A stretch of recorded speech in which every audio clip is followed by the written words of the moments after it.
Regardons ensemble l'exercice de mathématiques sans frontières, la courbe du luthier.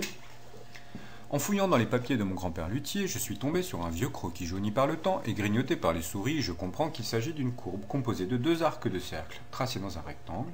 Les flèches sont des tangentes aux arcs de cercle. En respectant ces informations et le codage de la figure, construire le rectangle, tracer la courbe, justifier la construction.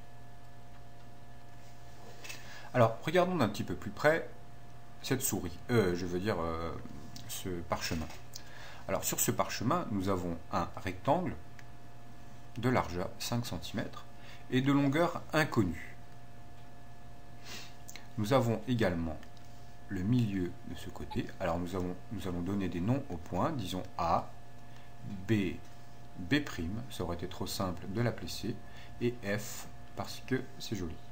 Ensuite, nous allons regarder ces deux arcs de cercle. Nous pouvons constater que nous avons un arc de cercle rouge de rayon 5 cm, le rayon rouge, et un deuxième arc de cercle, un arc de cercle bleu, dont le rayon nous est inconnu et dont le centre nous est également inconnu. En revanche, nous savons que l'arc de cercle bleu et l'arc de cercle rouge sont tangents en ce point que nous allons appeler C, ici c'est le point D, et que le cercle bleu est également tangent au point F au côté du rectangle, et c'est la même chose pour le cercle rouge en B. Alors pour trouver le centre du cercle bleu, ce que nous pouvons faire quand on sait qu'un rayon d'un cercle est toujours perpendiculaire à la tangente d'un cercle en un point, nous pouvons prolonger le côté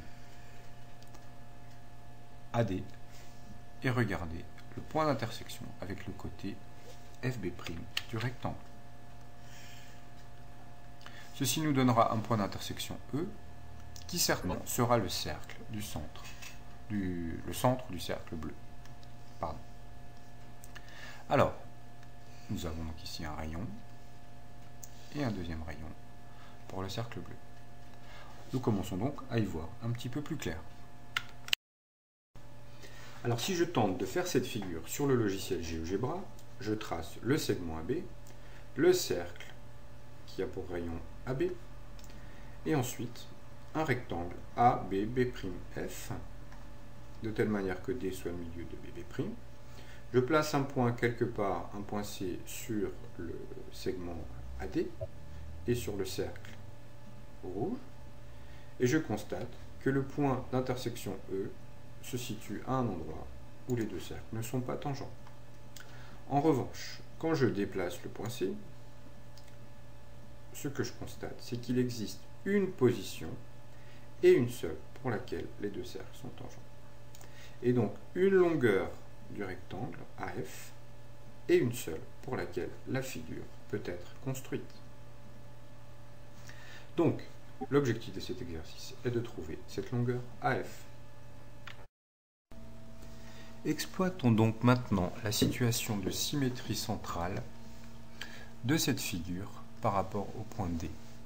En effet, la figure construite ici en rose, A, B, D, B', E, cette figure est symétrique par rapport au point D. Par conséquent, nous pouvons dire que la longueur B'E vaut 5 cm. Si l'on ajoute à ça la longueur FB', qui vaut également 5 cm, puisque c'est la largeur du rectangle, nous pouvons en déduire que le rayon du cercle bleu,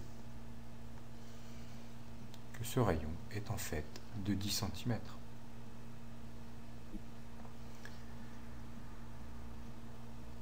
Nous pouvons maintenant, en ajoutant à ce rayon de 10 cm les 5 cm séparant le point C du point A, en déduire que la longueur AE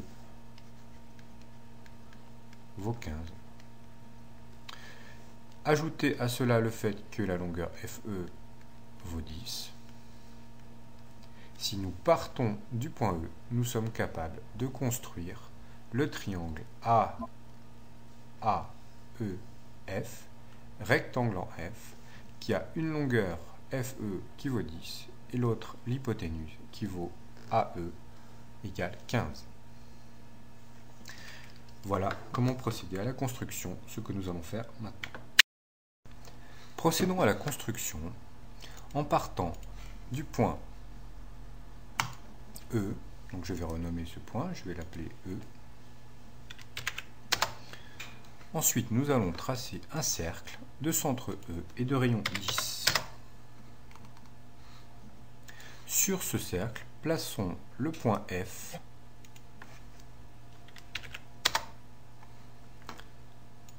et traçons la droite EF. Traçons maintenant la droite perpendiculaire à la droite EF passant par F et construisons maintenant le cercle de centre E et de rayon 15. Le point d'intersection de cette droite et de ce cercle de rayon 15, c'est le point A. Maintenant que nous avons le point A, nous pouvons tracer la droite perpendiculaire à la droite AF passant par A, le cercle de centre A et de rayon 5, de manière à obtenir le point B. À nouveau, une droite perpendiculaire passant par B à la droite AB, et nous obtenons le point B'.